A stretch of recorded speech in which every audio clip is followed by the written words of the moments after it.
guests in the house. And we're about to get into the discussion.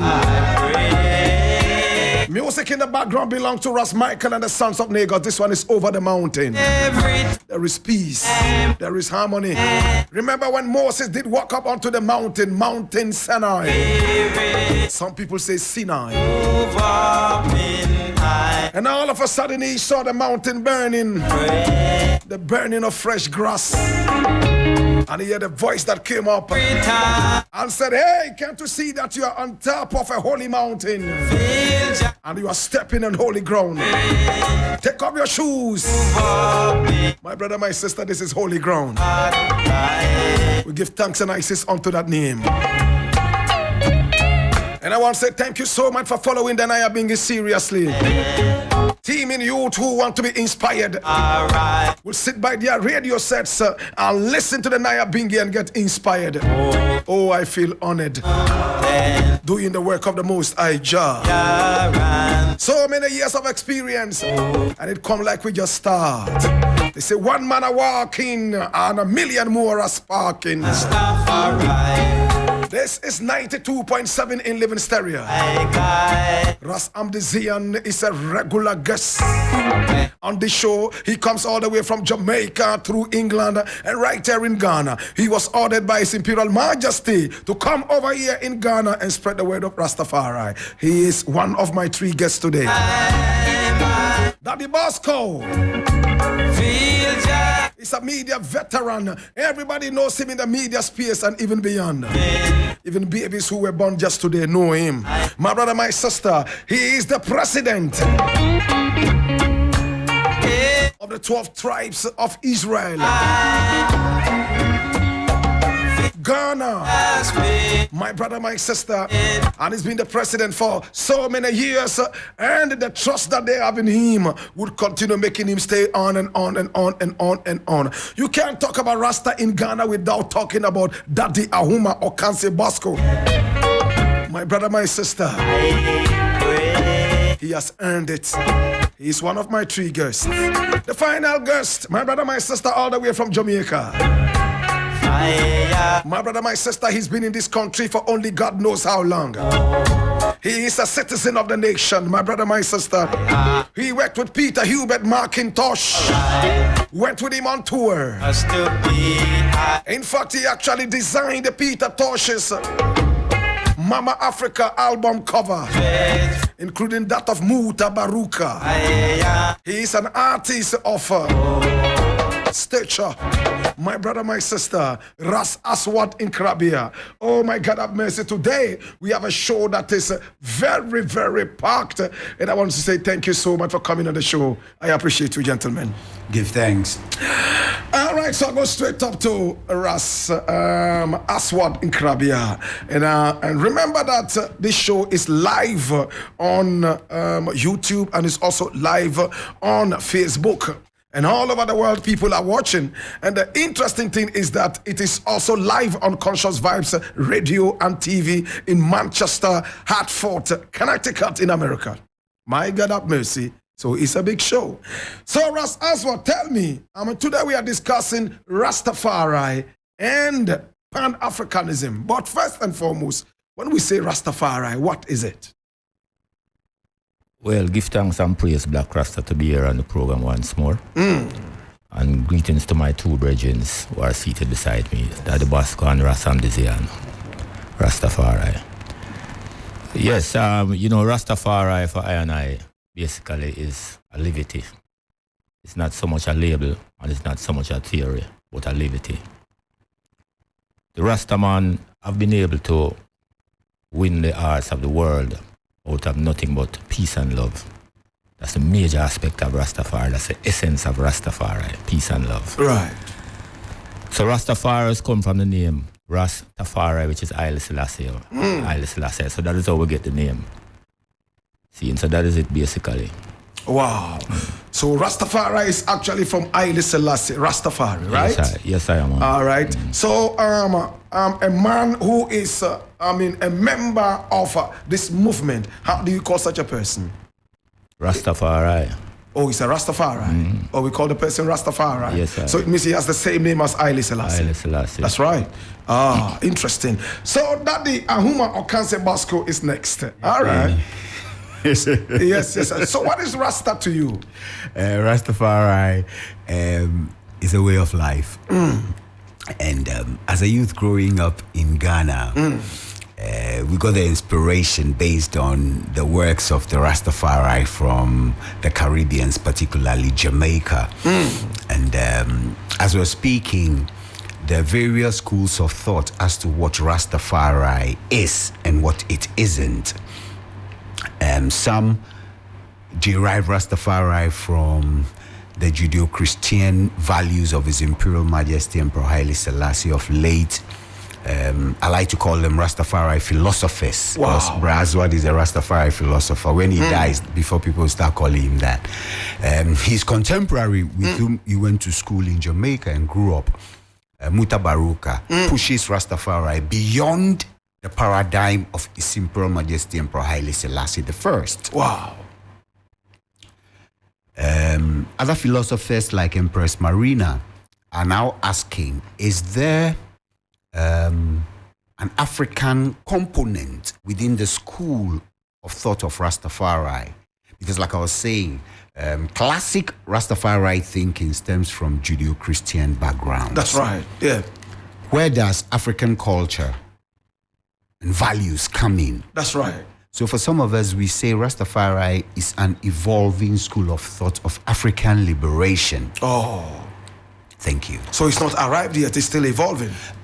You see, change is the only constant in life. And when I knew Black Rasta, your beard was all black. That's true. Now there's white. Yes. 2 years time when I see you, I'm sure it will be more white than black. That's true. So dogmatism is something that in this era of scientific evolution, I don't encourage people to go there. You need to look at life as it evolves and then situate yourself within that context. Quick one before my elder Hamdi comes in. Like I said, we discovered Rastafari from Judeo-Christian backgrounds. Now people are starting to ask, where does African culture and African values sit within the pantheon of Rastafari? That's why I say it's still evolving. It's still evolving. I understand that. Ras Amdizian, what is Rasta? Rasta. If you may draw the mic closer to you, please. Thank you. Rasta. Princess Yeshimabet and Ras McCannon. The microphone is still far away from your mouth. If you could just pull it to, to your left. Princess Yeshimabet and Ras McCannon wanted to have children. She had several miscarriages until it was foretold that she would have a successful birth in the last miscarriage, in the last pregnancy. Because this pregnancy was so precious, she had a child, and they had a child, and they named the child Tafari. Tafari in Amharic means precious. It cannot be applied to a jewel or animated object. It can only apply to a human being. So that human being that they had, Tafari, was a precious child. Fast forward, Emperor Menelik II, 1910, when Tafari was 18, because he was a very virtuous child, young man now, gave him the title of a Ras. Several Ras. His father was Ras McCannon, Ras Alio, Ras Gugsha, several Ras. But he was given the title of a Ras. Add that to his name, Ras Tafari. Now, fast forward again to our time in the Caribbean. We call ourselves Rastafarians. In those days, nobody called himself Rastafari because that would make sense. Because Rastafari is his Princess Shemibet and Ras McCannon's son. We who follow Rastafari becomes just like when you follow Christ, you become a Christian. Become a Christian. That gives us a purpose, where it tells us where we are going. In order to be who we are, who we claim that we are, we have to look to Rastafari. What he does, what he says, his commandments, everything that he said that we should do, we do that. The liberty, just to say Rastafari is a liberty, it's vague. What is the liberty? What do you call a liberty? Rastafari is a liberty. What is that liberty? That liberty is to follow Rastafari. Okay. It must be defined, clearly defined. Not must be vague, must be ambiguous. It must be what it is, what it says it is. If you say you're a Rastafari, what does it mean? How do you become a Rastafari? What do you have to do to become a Rastafari? We know very well what it is you need to do to become a Rastafarian. What do you do to become a Rastafari? So, I mean, the followers of Haile Selassie, how do you call them? Followers of Haile Selassie, we continue with the same name, Rastafarian, because it is a more, it's a name that we like. Is it the same as Rastafarian? Rastafarian is the followers. Rastafari is the plural. Is singular. Rastafarian is the plural. Is there a difference between Rastafarian and Rastafarian? I don't know about Rastafarian, because Majesty I was not a Rastafarian, he was a Rastafari. It's Rastafari. Rastafari. Fire! Not Rastafari. Rastafari. Okay. So when you say Rastafarian, I don't know what you're talking about there. Oh, all right. Okay, so this is the Urban Blend, and my name Blakk Rasta. Now, to become Rasta, Ras Aswad, tell me, what do you need to do? In other words, what are the laws of Rasta? Rastafari. Well, the basic fundamental thing, is the teachings of Haile Selassie, right? And you study the Pan-African world as well, because they are all interlinked. That is why the Emperor Haile Selassie plays such an important role in establishing the OAU, because he saw the continent and saw all the leaders making their contribution towards the development of the African world. So it's a combination of both the teachings of Rastafari, Pan-Africanism, and you basically study nature, because nature is the almighty. And it's true nature now that you're going to see the manifestation of Haile Selassie, etc., etc. So those things are those components are very important to come as one. Where does the Bible come in here? Well, for me personally, I don't see the Bible as being a part of Rastafari in terms of coming up in the faith. Because when I came up in the faith, I came up through the 12th tribe of Israel. And the 12th tribe of Israel taught us how to read the Bible from Genesis to Revelation. Right? It took us almost 3 and something years to do it. So we went into that, but we realized that the liberty of Rastafari went beyond just the Bible. Because even the Bible full of a whole lot of errors and right? The one that we're reading right now, right? But nonetheless, we're able to find a way to use it to validate certain things. But for me personally, just like what Bosco said, Rastafari is a way of life. Liberty is a way of life. It took them are the same thing, right? And the brother Amdi said the same thing in terms of the ways of Haile Selassie. See? So it's a combination of all of that. So, I mean, for you, Amdi, Rastafari is Haile Selassie teachings plus Pan-African teachings and plus nature, correct? Aye, man. No Bible. Yeah. No, the Bible, you see, the Bible is there for someone, Black, because people come to the faith of Rastafari through different means. There are some Rastas who can't read the Bible, who live up near the mountains when we come up as youth. And they cite Rastafari through nature. Them cite Rastafari through reason with other brethren. And them can't read the Bible. And if you say that the Almighty is universal, anywhere a man there is supposed to be able to see the faith of Rastafari from where. That's why today you have Chinese, you have Indian, you have all different cultures who are living up to the faith. See? Should and Rasta use the Bible? In indigenous cultures, people are able to see the Almighty through nature. Should Rasta read the Bible? Should Rasta follow the Bible? It depends. If a man is seeing Rastafari through the Bible, I'm free. I don't see anything wrong with that, because he might be able to understand the Bible away, bring him to a certain enlightenment. Just like a man come through Pan-Africanism and him see Rastafari. A man come through reggae music and him see Rastafari. So there are many different ways. We have grown beyond the stage where the doctrines have one faith and one understanding.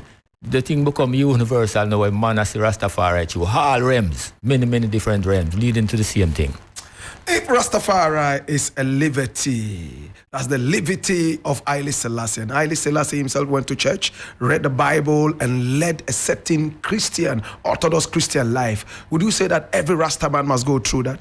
No, I wouldn't say that, because the man who said that himself still not living the life of Rasta, of Haile Selassie. All the things Haile Selassie I say, him only can do some. See? Just like the man who in the bush and him say Aital, and him live the natural liberty. Him only can do some of the teachings of Haile Selassie. He can't do everything. See? And as I said before, when Rastafari came up, Rastafari never come up through the liberty of Haile Selassie, the way of life of Haile Selassie, They never come through that, They came through a spiritual understanding and connection, but the liberty, it wasn't through that, right? It was through the natural experience of reality. And it is reality that informed that identity and add those actions. See? Because Haile Selassie, if you look and see what Haile Selassie have done, how many of these Rastas who are saying that Haile Selassie teachings, you must follow it? None of them is in government. 3FM. None of them is in government, and that's one of the emphasis of Haile Selassie. None of them in our politics. They may even go against politics, right? And that is one of the teachings of Haile Selassie. See? So when a man is saying that, well, I have to follow the teachings of Haile Selassie, it's not realistic. It's not. No, it's not realistic, my lad, because we're in a real time now. The world have moved on to certain realms where there's a certain demand. Right now in Ghana, the young Rasta youth, they want to go into politics, seriously. Why do they want to go in politics? They feel like they have a contribution to make to the social and political development of Ghana. And I want to support them, because that is the teachings of Haile Selassie. That's why the AU was formed. So, in your opinion, it's not everything Haile Selassie did that people have to follow, even though they call themselves Rastafarians? No, I don't agree with that, my lord. All right. That's totally unrealistic. All right. Totally unrealistic. Yeah, man. I'm going to go straight up to Ras Amdizian. What do you think about that? Do you think that once you call yourself Rastafarian, you must try and do everything that Haile Selassie did? It is not realistic to do everything. Do what you can, because that is the definition of the term Rastafarian. For the Rastafari, they can do whatever they like, because they claim themselves to be an autonomous body by themselves.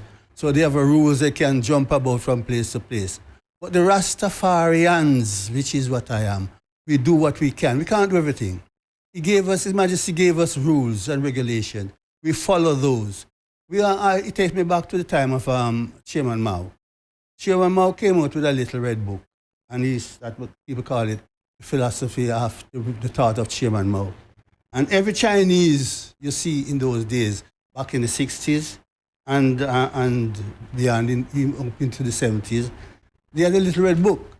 There was one incident that I remember. There was a Chinese diplomat that went to the United States on a mission.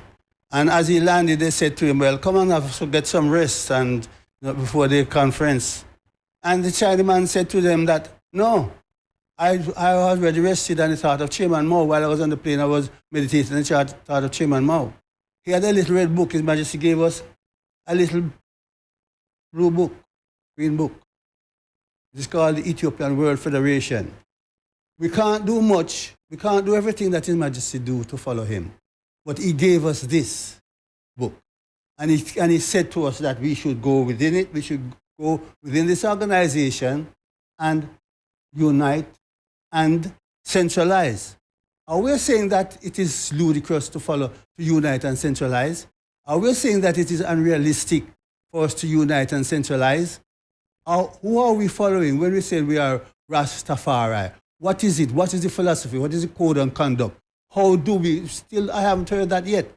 How do we behave in order to merit the name a Rastafari? I know very well how to behave to be called a Rastafarian. Do whatever you can in whatever little way you can. We can't do everything. But because there are some people that don't have access to the Ethiopian Federation. Nor do they have access to the Ethiopian Orthodox Church. But within their heart, it's the same thing as it was in Jamaica in the earlier times. The Jamaicans most just and in those days, nobody called themselves Rastafari. All said Rastafarians. They didn't have the church. Ethiopia didn't have the church. They didn't have the federation. But they were Rastafarians, and they were die-hearted Rastafarians. And they got killed first. I know several Rastafarians that police killed just because they call themselves Rastafarians and they carry themselves in a certain way. Now, these are people that when the church came, Abba Mandefra, who baptized me, whose Majesty sent to the Rastafarians, and Abba Mandefra said it, he showed us a cross, an ivory cross, and it is inscribed, to Abba Light Mariam Mandefra, presented by His Imperial Majesty, Emperor Haile Selassie. Abba Mandefra was very proud of the cross. He became Abu Yisak after a while. He said, when he went to Jamaica first time for the baptism, he said he was dead that day. He baptized 300 Rastafarians that day alone. He said by the end of the day, he was dead. He went to New York.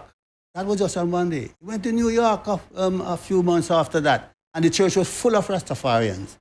When he went to New York, he spent 3 months in New York.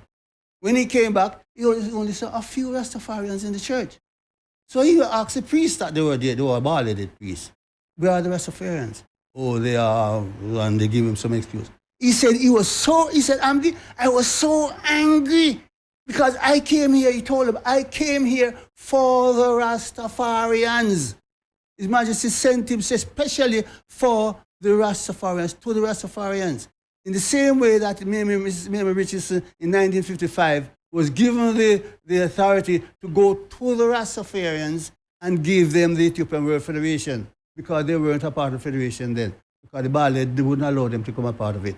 And His Majesty sent Mrs. Mary Richardson especially to give the Rastafarians the federation. Nobody called themselves the Rastafari. There were no Rastafari then except Rastafari, His Majesty himself. Okay. Understand me? All right. Okay. Where does the Bible come in now?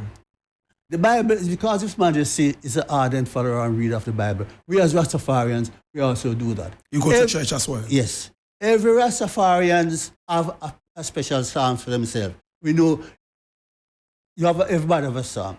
To the extent that when you go to the camp, because every man have a different psalms. When they say, blessed the chalice, or you found to say a psalm, they just say psalms. And because the psalms are repeated so often, I get to know your psalms, you get to know my psalms, and everybody get to know everybody else's psalms. So it works out that we get to know a lot of psalms. And when we say our psalm, when Rastafarians say their psalm, they say it with God so, venom. The earth is large and the fullness thereof. The world and they that dwell therein, for he established upon the seas and founded upon the flood. And they say it with God so, with venom. You understand what I mean? Right. So Rastafarians, I know who they are. Rastafari, I yet to find out who they are. We will find out who they are as well. I'm going to ask you something really quick. Aswad Nkrabia said that the levity came before Haile Selassie. People got into the levity of present-day Rastafari before Haile Selassie's issue came into that. What is this liberty you're talking about? He's talking about the consciousness of what today is known as Rastafari. No, Pan-Africanism has always been there from the inception from the first slave reached the island. Pan-Africanism was always embedded in that. When people talk about the levity and Rasta is a levity and levity, I understand what is the levity. This the levity. Because the levity is what His Majesty prescribed for us. He said, first of all, he said, for number one, love. Rasta man is a mantra is peace and love. Peace and love, my brother. No Rasta man pass another man without greeting him, peace and love. And when they get angry and then when they see something that they disapprove of them, say, fire, earthquake, lightning, and thunder, fire, burn. Nobody does Rastafarians don't say Rastafari, don't speak like that. Rastafari don't talk about the morality of life in the way that Rastafarians do, especially in those days. So this liberty, it needs to be defined. What is it? Like how Rastafarians' liberty is following His Majesty to the best of your ability. We can't do everything, but to the best of your ability. What's the difference between Rastafari and Pan-Africanism? The liberty of Pan-Africanism and Rastafari? I don't know about the liberty of Rastafari, but I know Pan-Africanism is an inbred thing into all of us, all black people, especially in the West. Some of us might not understand it, but we do cry out against the atrocity that comes with the white man rule and with slavery.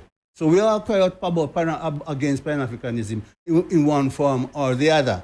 But to define that form of Pan-Africanism that you're talking about, you have to go into a clear understanding and to say, well, this part of it, or that part of it, or this means that. When you talk about Rastafari, I can't understand Rastafari because I do not know what it is that I need to do to be a Rastafari. Should we read the Bible as Rasta people?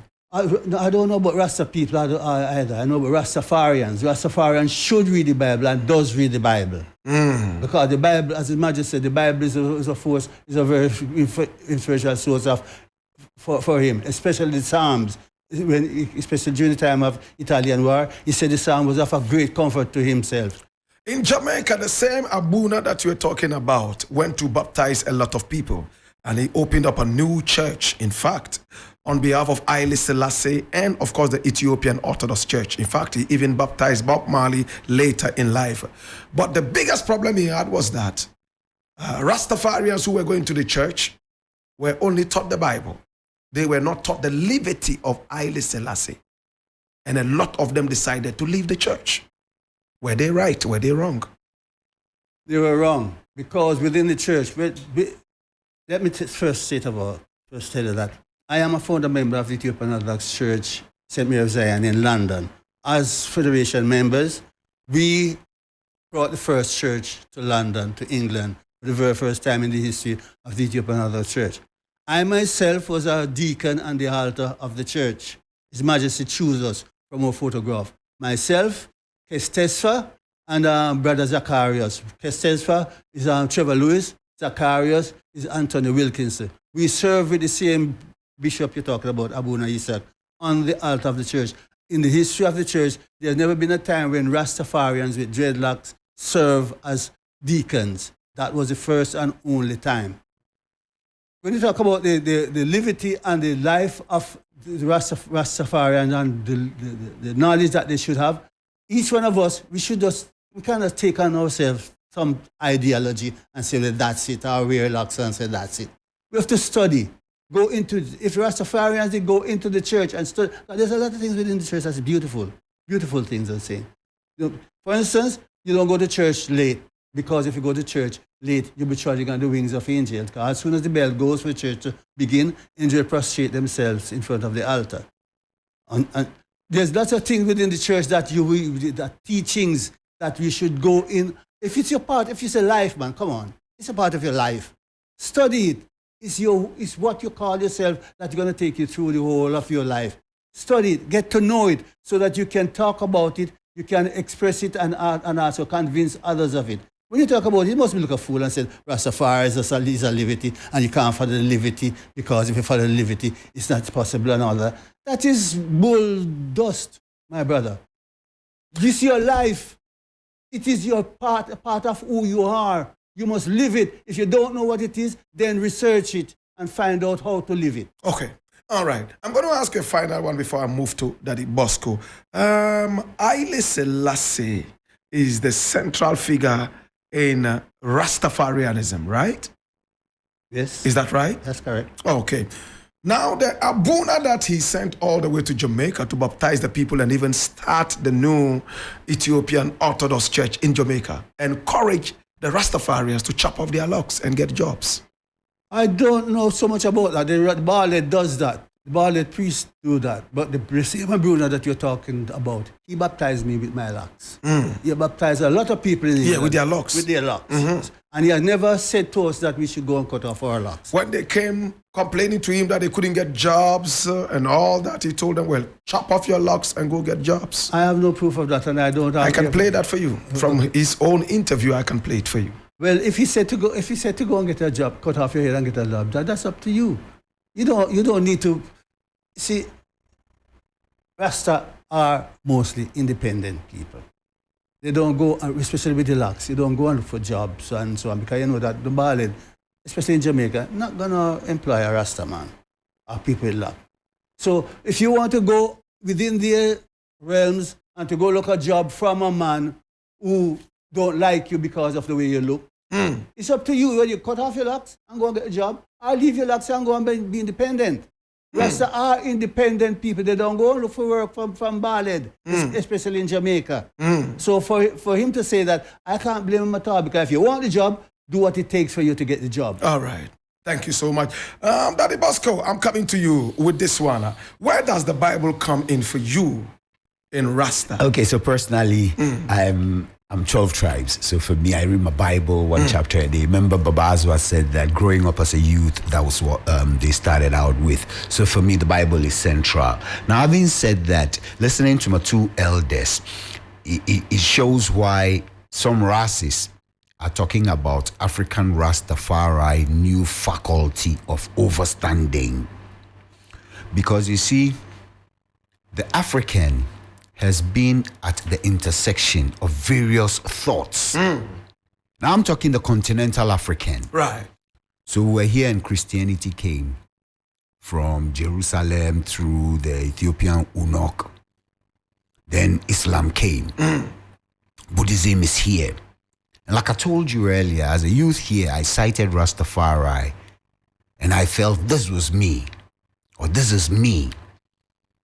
And I indicated that life is evolving. So there's the need to be constantly analyzing and interrogating things. Listening to the parley between you and Razamdi, where you're actually going to play the video of the Abuna making that statement, shows that nothing is static. That's right. Or nothing can be static. That's right. So as a continental youth here, growing up within Rastafari, I read the Bible and I read other religious books. What I'm aspiring for is truth and the liberation of the African people. I tell you what drew me to Rastafari particularly.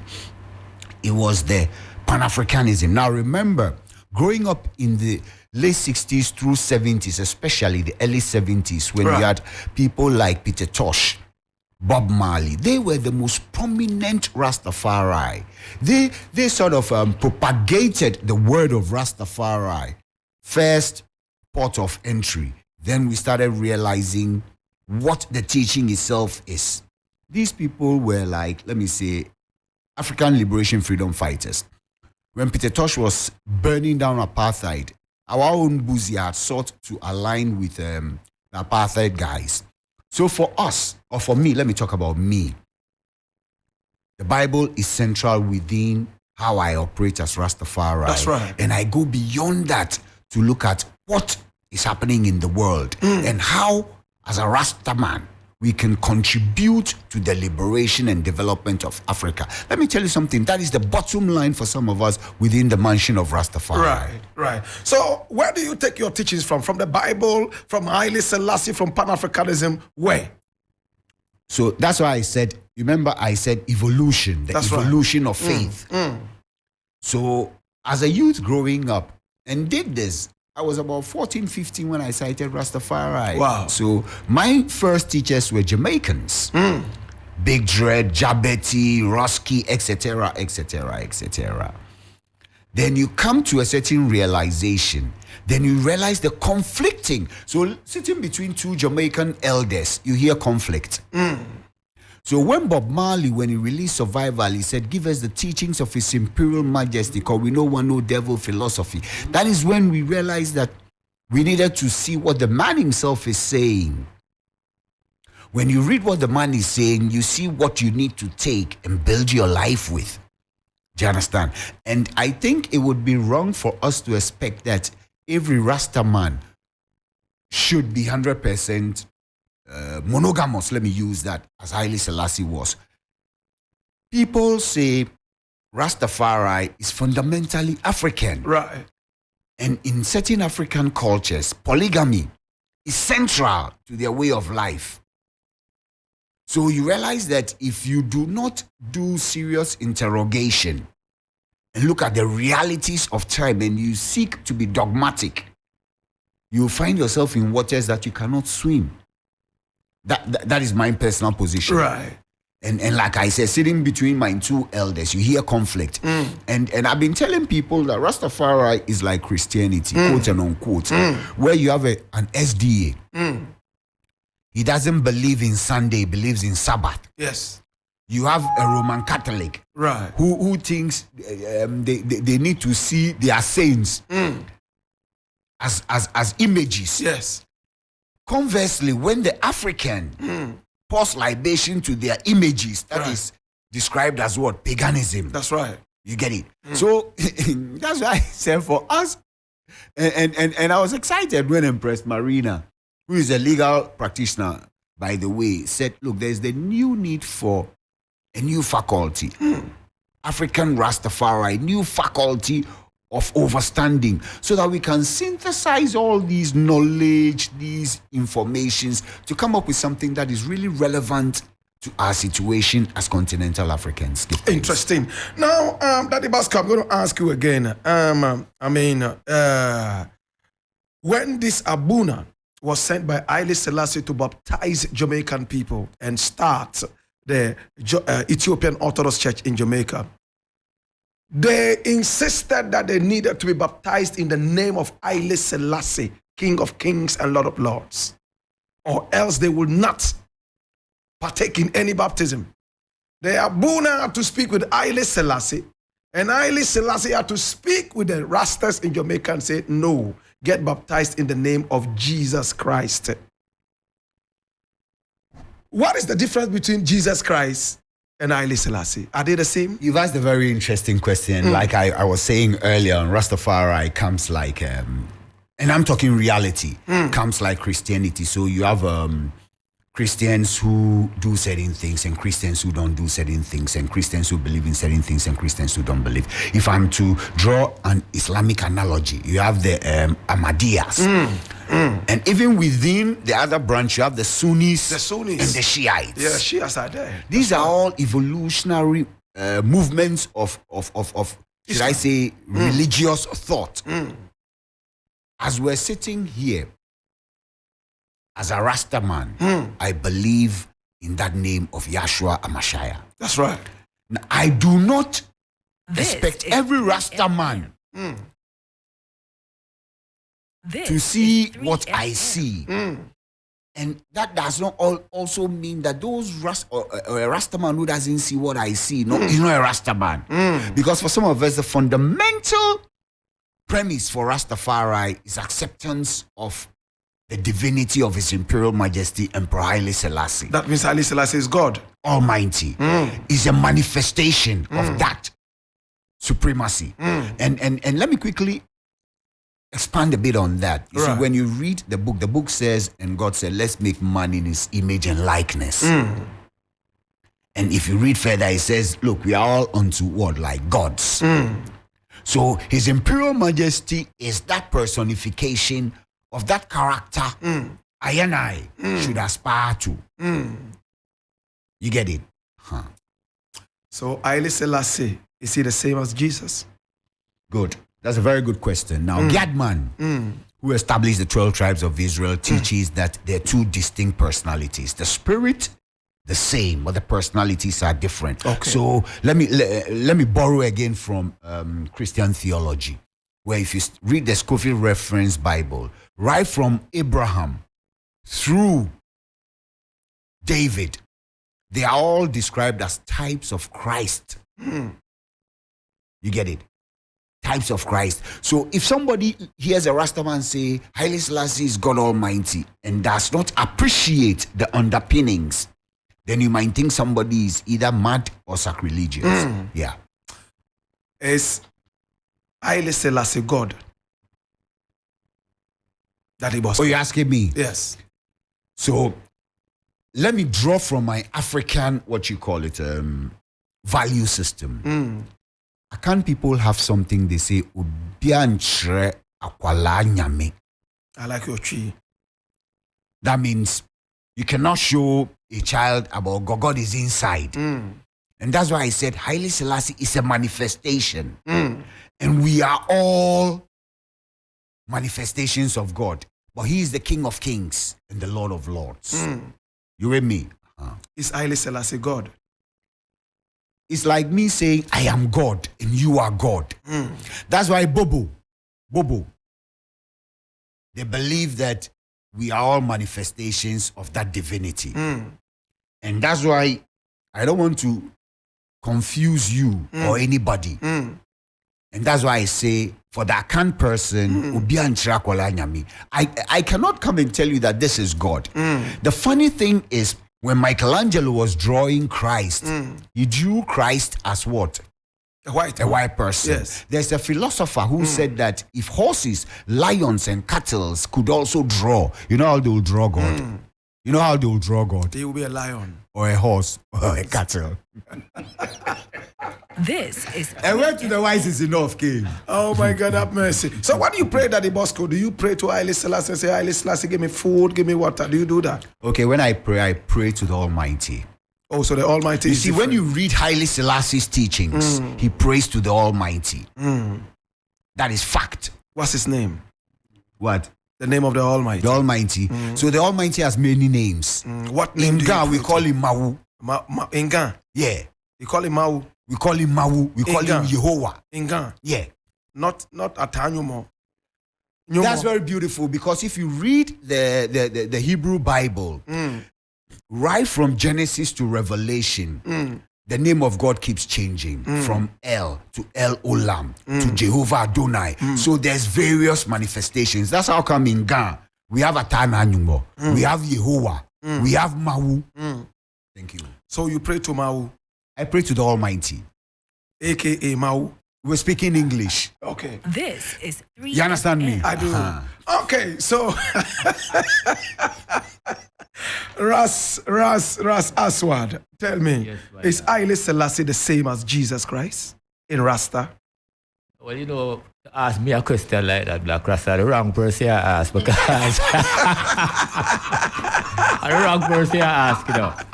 See, you remember what I said before? Yeah. I said to you that in every indigenous cultures, the people are able to see the Almighty, right? Which is a Christ-like personality and a Christ-like attributes Okay. through their cultures, right? Rasta man now forgot to go tell them about Rastafari for them to see the Almighty, you know. See? But I would say them a Rasta. Because we say Rastafari is the Almighty and Rastafari is righteousness, Rastafari is peace and love. And them, if them have all of those things, Right. them are Rastafari. See? And that I'll leave it to when I tell Brother Hamd about. That the way the people live with nature, the way the people live with human beings, what the people do for the development of society and so on, that is a liberty. See, that's the Haile Selassie I preach in terms of what we should do. Right. See? But I am not a religious Rasta man in this time. Okay. I passed through them stages a long time, my lord, and I see them as redundant to even talk about them. Redundant. Yes, to talk about them. Because we have you know, right now the Amaras and the Omaras, they are fighting each other right now. See? And those who are in control This is of the 3 security FM. system are using it to oppress Rastas. Take off the flag and burn it. Take off the red, gold, and green. What are we doing about it as people who say we are Rastafari, or what? And them labels are never necessary, my lad. We know why the man in Jamaica they say Rastafari. Because I was burning fire upon certain pronunciation from the English standpoint and they recognize the I as essential. So at the end of it, for I, they emphasize that. It's an empowerment to the world and the power to define based on the time and space where you find yourself in. A man is not going to look at Ethiopia 30, 40, 50 years ago and try to be like that, because more massive reality we must face in front of him. So that reality determines how he sees things and function. Interesting. Well, Daddy Bosco prays to Mau. Who does Ras Aswad and Krabia pray to as a Jamaican? Me, I don't pray, my lord. Oh, you don't pray? No. Wow. You know I don't pray, Blakk. No, he prays, but he doesn't pray the way. You know I don't pray, Blakk. You don't pray at It's a all? Eurocentric philosophy that, my lad. Wow. You understand? What you do is supplication. Supplication come upon you every second of the day, my lad. And that is prayer. See? So when you are supplicating, Yeah.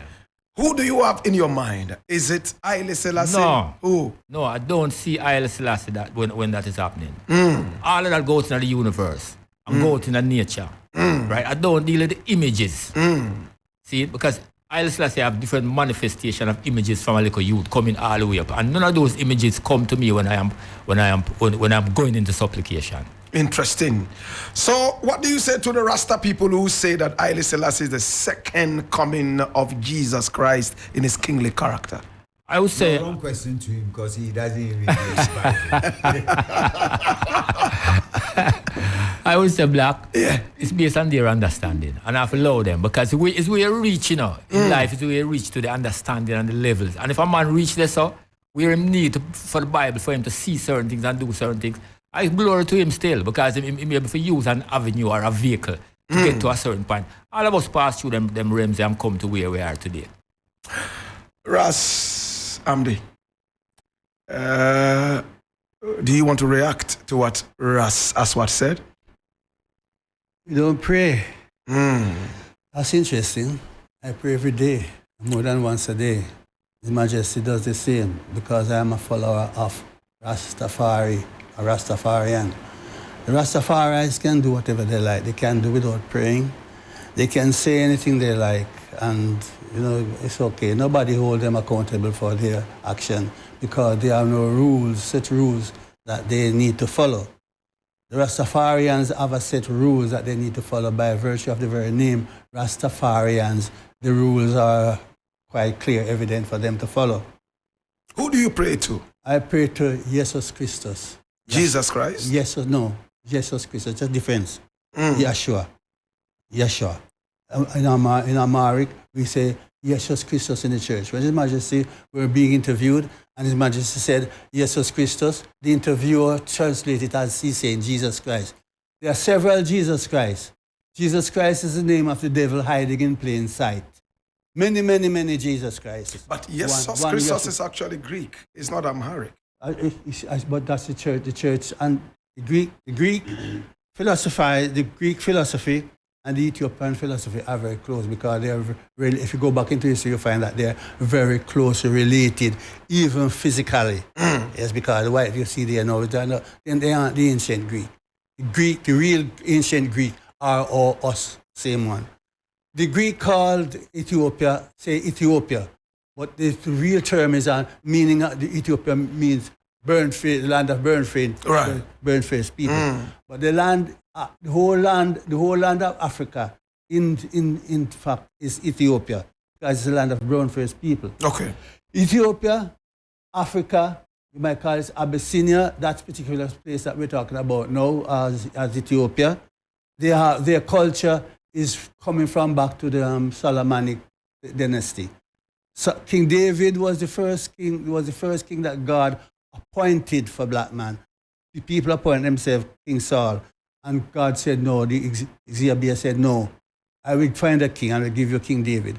From that line all the way through, Ethiopia has been present all the way through. Even before they got to the promised land, Ethiopia has always been there. Don't forget that Moses' wife was an Ethiopian. Yes? So Ethiopia has always been present. So I learn of Christianity from the Ethiopian point of view. People talk about Christianity, and Christianity is that. His Majesty, the head of Christian church, is a Christian, a dietic Christian. I learn of its Christianity, and I accept Christianity from the Ethiopian point of view. Ethiopian point of view. It's just the same as what Marcus Garvey said. If we are to talk about God, let's paint God in our own image. Let's worship the God of Ethiopia. Black God, our own God. Okay. So you worship Jesus Christus, right? Jesus Christus. Yeah. All right. How different is that from God the Almighty? No difference. Jesus Christus is the Son. The Son, not Son as though you would have a Father and Son. It's the begotten Word. The Word, as the Word has always been with the Father, when He said, let there be light, the Word manifests and light appears. When the Word has always been there, until the Word manifests in the flesh of Virgin Mariam, and they become one. The Word and the flesh become one. Right. So that is where my Christianity, my central focus is. Is Haile Selassie God? Haile Selassie, yes. Is God? Yes, but let me qualify that. The highest authority on earth is God. David was God. David was given that authority as God on earth, because he has the highest authority on earth. As His Majesty Haile Selassie is not God, that the I am that make you and I, the earth, world, and everything that is invisible and invisible. He's God because He's the highest authority on earth. Every authority on earth has to bow to Him, so He's God on earth. So is there any God out of earth? The God out of earth. Well, again, you're going to have to qualify the word God, because God is mean many different things. There's God of boxing. Muhammad Ali was God of boxing. So, I mean, there's God of many different things. So you're going to have to qualify God for me to answer that. So are you saying that Haile Selassie created you and created me? No, I said it's God on earth. It's not the I am that created heaven and earth, you and I, and all things visible and invisible. Who did? The Almighty Creator, the Word, the Logos, the I am, that spoke, that uttered the Word, and the Word manifests into whatever He said it is to be manifested in. What's his name? His name is Yahweh. Okay, so Haile Selassie is not Yahweh. Haile Selassie is not Yahweh. Exia in all Trinity. Exia, Father, Son, Holy Spirit. Yahweh, Father, Son, Father, where the Word exudes from. Well, my name is Blakk Rasta, and certainly we are talking. This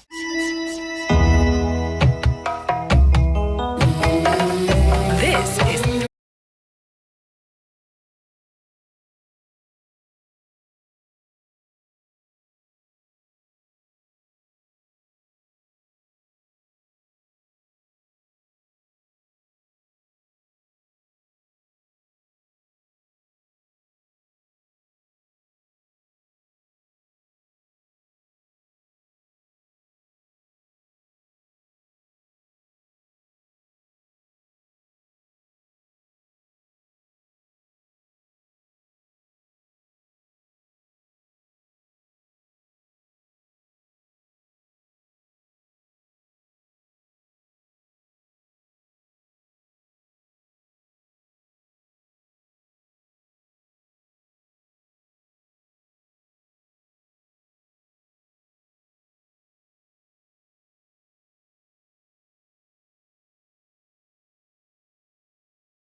And this one is a thing called Psalm 25. It's Mutabaruka alongside Ras Michael and the Sons of Niggas.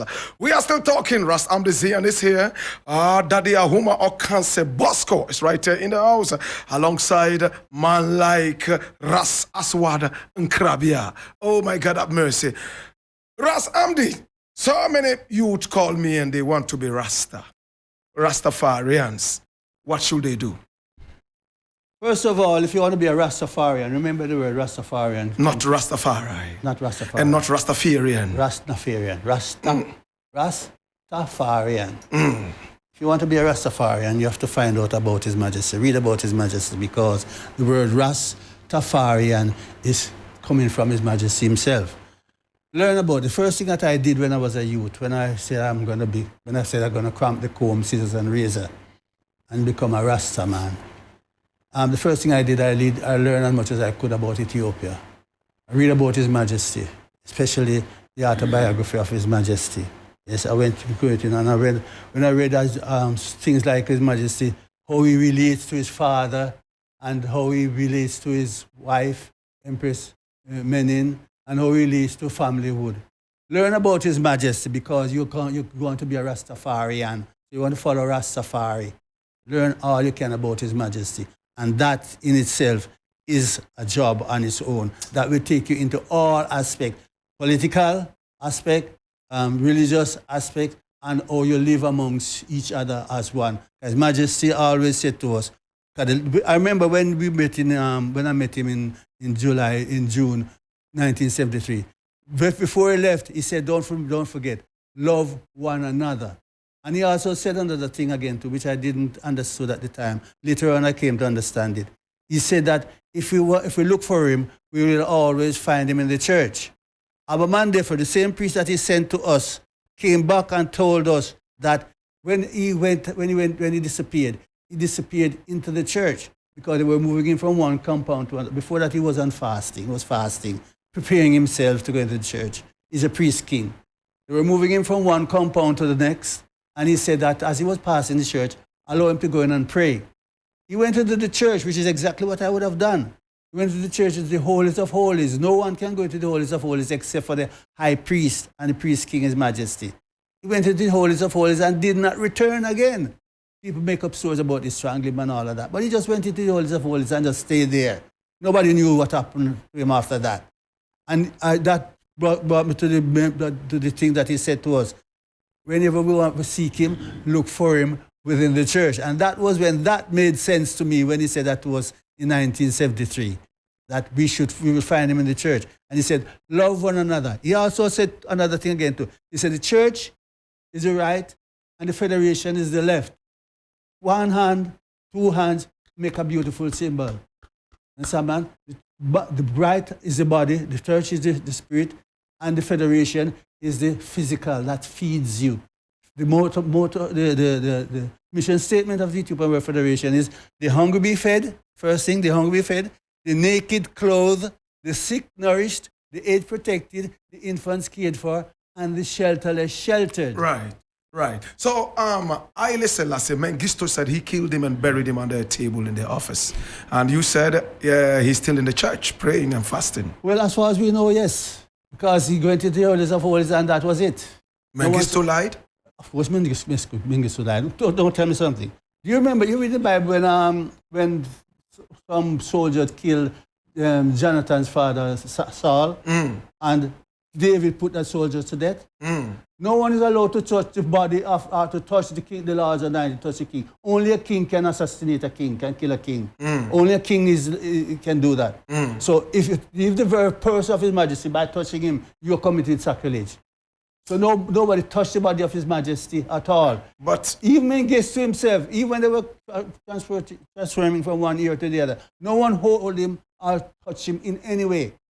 But that does not deny the fact that Saul was actually killed by somebody who was not a king. A commoner, yes. Yes, he was killed. He was truly killed. Yes, but that lesson was learned since then.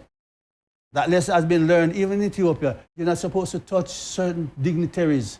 Not just in Ethiopia, even the Queen, even a police officer here, and that's a police officer on the road. You touch a police officer, and you could be up for in a lot of trouble. So let alone the King of Kings. So Haile Selassie is not dead? I don't know. I cannot answer that question. Okay, so he was not the one buried under the table in the office? I don't think so. And I cannot answer that question either. Okay. Daddy Bosco, do you think Haile Selassie was the one killed by Mengistu?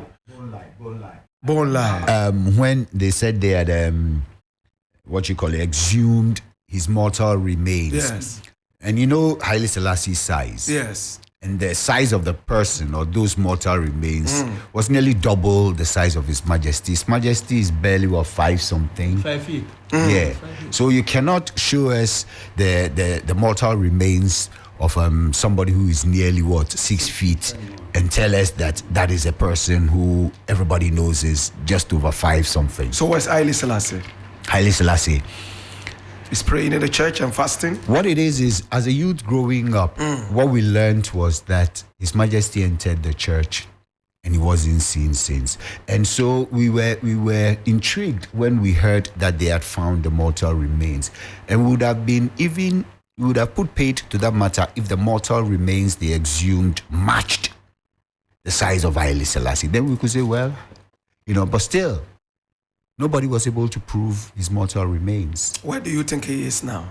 In heaven or in the church still praying? So if you read the Christian Bible, there are 2 instances of personalities who were transformed. The first is Enoch. Where is Enoch now? The second is Elijah. Where is he now? So, that's why I say, look, the reason of Rastafari is evolving. Not only not only the Bible. If you come to our traditions and you listen to the story of Komfo Anokye, did Komfo Anokye die? He didn't die. Thank you. This is 3FM. So you see the need for the African Rastafari new faculty of overstanding. Tell me, in your opinion, and please be honest with me and don't dodge this question. Komfo Anokye and Haile Selassie, who would you follow? So this is a very, very good question. And that is why I say the doctrine of Rastafari is evolving. And I also said that we're not into any dogmatism. You see, the holy people of Africa have been paganized. And holy people of other lands have been made into saints and things like that. That's true. You understand? That's why when you asked about the Godhead, I referred to what in my language is Mau. Yes. You get it? So the personalities or the spirits of Haile Selassie, the personalities or the spirits of Komfo-Anokye, the personalities and spirits of Enoch, the personalities and spirits of the likes is in their realms. So I will not compare Haile Selassie to Daddy Bosco, what I'm saying is that if today you were lost in the forest, and lions were chasing you, and you see Haile Selassie on your right, and you see Komfo-Anokye on your right, go in different directions, which direction would that you is speculative? Yes. And I don't speculate. Okay. I deal with reality. This is 3FM. I knew you were going to dodge it, so I didn't dodge it. I answered. You asked me a speculative question. That will never happen. This is not 3FM. in this Armageddon, not in this 21st century. That you will see Haile Selassie here and Komfo-Anokye here and a lion chasing you. Which bush are you in? Okay, so all right. Okay, Daddy Bosco, if you had a dream, and in the dream you saw this scenario, lion chasing you, Haile Selassie on the right and Komfo-Anokye on the left. In that dream, how would you want to act? In that dream, how would I want to act? Yes. That is further speculation, but dreams are not speculative. No. You speculating that I'll get a dream. Right. Because you should ask me first, Bosco, when was the last time you dreamed? Okay. At least you dream. And what type of dreams do you dream? Okay. So I will never have that dream. Selassie, I got me. This is 3FM. Aswad, you have heard about Komfo-Anokye. You have heard about Komfo-Anokye, right? How he brought the golden stool from out of the heavens and all that, and how powerful he was. He was even going to bring the cure for death. Unfortunately, the people betrayed the whole mission, and he didn't come back. If you were in front of Haile Selassie and Komfo-Anokye today, which one of them would you follow? Haile Selassie. Okay, why? And the reason why I go with Haile Selassie, my lad, that's my experience. That's my reality. Okay. You know, that's my life experience of coming up in a liberty through that. So my affection and my association, my understanding of Haile Selassie is greater than with a Komfo-Anokye. I am just now coming to Ghana and hearing more and more about Komfo-Anokye. I have years and years and years of experience. This is 3FM. So my direction, I'm going Haile Selassie direction. Interesting. I like that. I truly like that. Haile Selassie used to like chicken. You know, he loved chicken. Chicken was nature. so good and all that nature. Would you advise Rastas or Rastafari, as you say, to enjoy chicken? No, I don't agree. I wouldn't agree with it because you see, Rastafari come up with a whole different way of life from Haile Selassie, you know, which is what my brother Amdi don't understand. It's not that Haile Selassie made Rastafari, you know. Rastafari made Rastafari out of the Jamaican experience, right? And emulate the teachings of Haile Selassie. See? I'm just saying that I understand. What is Rastafari made Rastafari? Exactly. Okay, all right, let me explain it. You want me to explain it? Hold on. You know, I'm not going to understand it. But let me explain it. All right. The levity or the way of life. Just as Daddy Bosco said, it's way of life. And I man use levity. It's the same thing. The levity of Rastafari comes with so many things that is not Haile Selassie. Okay. Right?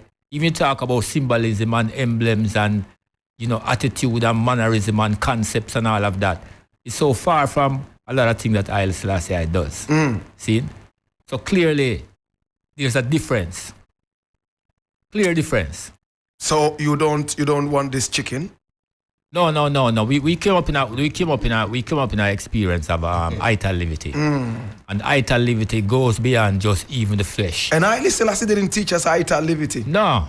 He ate chicken. Exactly. And other things. And other things, yeah. Other things like what? I mean, Other food.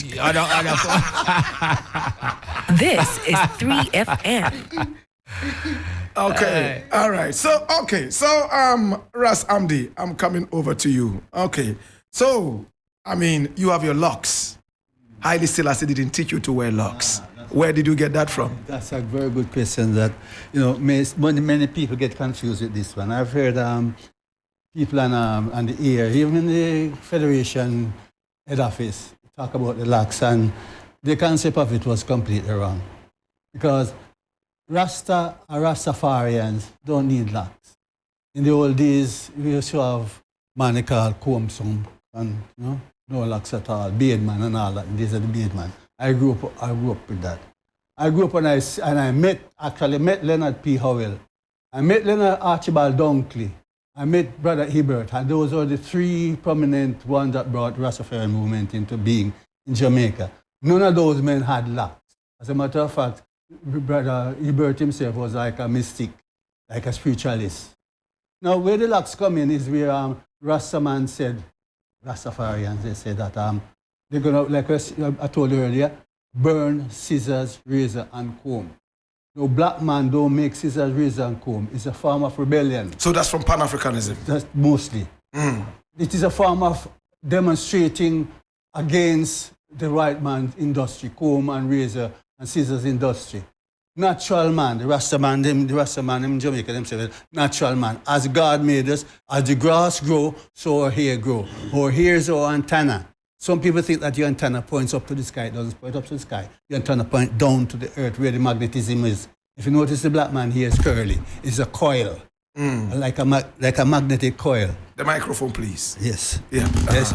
So that man's natural being as he is, some man even said that you shouldn't even wear the white man clothes. Some Rasta Jamaica said, well, I want to have my Icos bag suit and my sampata and so on. And I don't wear white man clothes and I don't eat white man food. They grow what they eat and eat what they grow. The hair is as how the Father created I and I.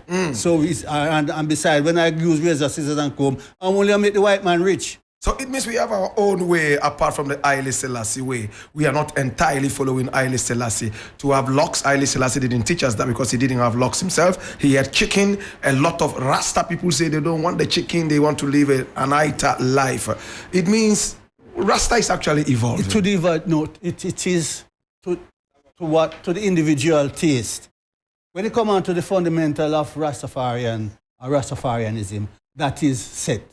But to the food you eat, I don't condemn a man, or nobody should condemn any man for the food they eat. If you want to be an italist, be an italist. You want to eat chicken, roast, food, yam and whatever it is, you want, do it's up to you. It's got nothing to do with your spirituality. Because Christ even said that what you eat is not what defile your body, because that goes out into the rectum and passes out again. It's the words, or you live amongst other people, or you relate to your fellow man. That is most important. Ras Amdi, why do we say sometimes that, Haile Selassie did this, so we must do it? And other times we say, well, he did it, but we are not going to do it. I don't know who said that. The locks issue. He didn't have locks, but we have the locks. You see? The locks, like I said, is because of being a natural man. As far as Rastaman is concerned, is natural.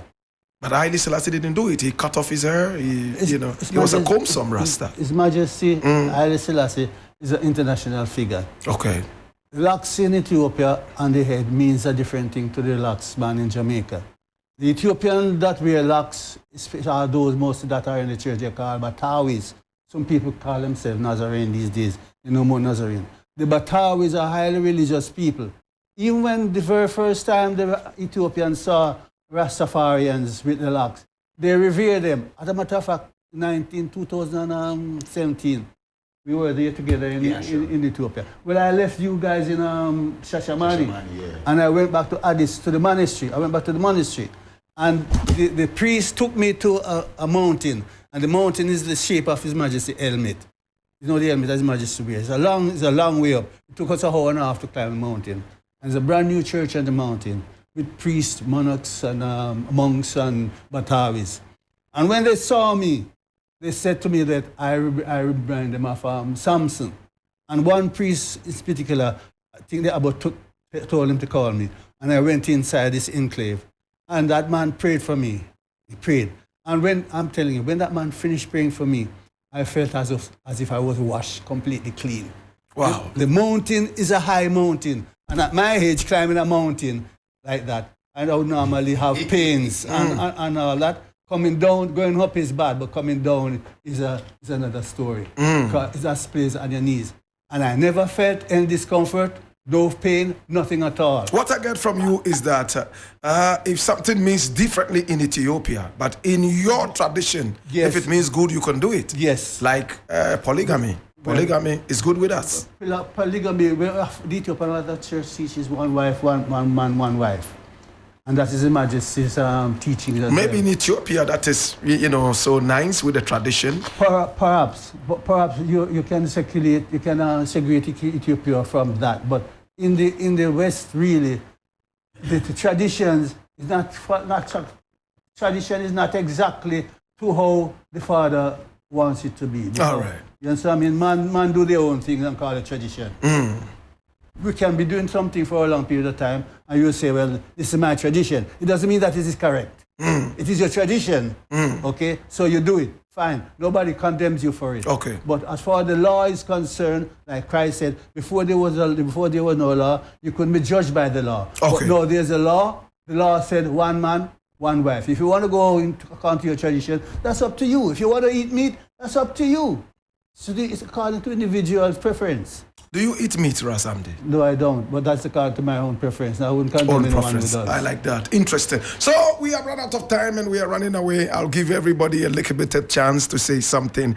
Ras Aswad, before you say anything you want to say in closing, do you believe in polygamy as a Rastafari? Certainly. You believe in polygamy? I have lived a successful polygamous life when I was in America. And it's something I fully support because of the present realities in life. Interesting. It is a family institution. It's not how people look at it like a man have 2, 3, 4 women and that is it. It goes beyond that. Okay. It's a family institution. All right. So if there's any other thing you want to add, please add. No, I would just go back on the issue of prayer and supplication. You know, Blakk, when it comes to the issue of prayer, you pray without even realizing it, Yeah. It's It's a prayer. natural process, my lad. You'll be walking on the street and you just start reach out to the Almighty. That's true. Right? The words may not come out physically, but sometimes people even do say things and they don't even realize that it's like going in a trance, which we do go in trance from time to time. So it's the same thing. So I don't have to make no emphasis to prayer. And that's the point I was making when I said supplication. Okay. Thanks so much. Daddy Bosco. Yes, Blakk Rasta, has been an interesting conversation. I was actually looking forward to this conversation. I knew how this conversation will pan out because I traveled to Ethiopia with Elder Hamdi. Yes. I've worked with Aswad on various projects. Right. We reason. Even just yesterday, I was thinking to ask him a question. So I look forward to this. And let's do this some more. We will. I believe that the philosophy of Rastafari is evolving. Why do I call it philosophy? Because it goes beyond the levity. It goes beyond a lot of things. It's a whole way of thinking about Africa and African redemption. Give thanks. Wonderful one. Ras Amdi. All right. In closing, what would you say? We must demonstrate a connection to His Majesty. Where is the connection to His Majesty from the Rastafaris? How are they connected to His Majesty? The Rastafarians can say they're connected to Him by His words. He said to do this, and we try. We're not fully there, but we try to do what He said, and we try to connect to Him in spirit as well. As He said, when we're looking for Him, we should find Him in the church. We need a clear definition for who we say we are, so that our light may be shine for others to see and follow our Father who gives us that life. Thank you so much. Without the clear definition, it doesn't make any sense. I appreciate that. Thank you so much for coming. Appreciate it. Oh yeah, I remember the Jerusalem by the rivers of